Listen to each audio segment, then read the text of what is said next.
नमस्कार। हमारे माननीय मुख्यमंत्री का जो नशा मुक्त त्रिपुरा का विजन है, उसके अंतर्गत आज कदमतला पुलिस को एक बहुत बड़ी सफलता मिली है।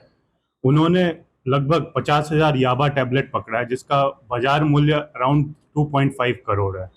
ये उन्होंने वार्ड नंबर 6 बगान वेस्ट बगान एरिया से पकड़ा है और मुख्य आरोपी के घर से पकड़ा है। 2 लोगों को हमने इसमें अरेस्ट किया है और अभी एनडीपीएस एक्ट के अंदर केस लेके और आगे की कार्रवाई की जाए।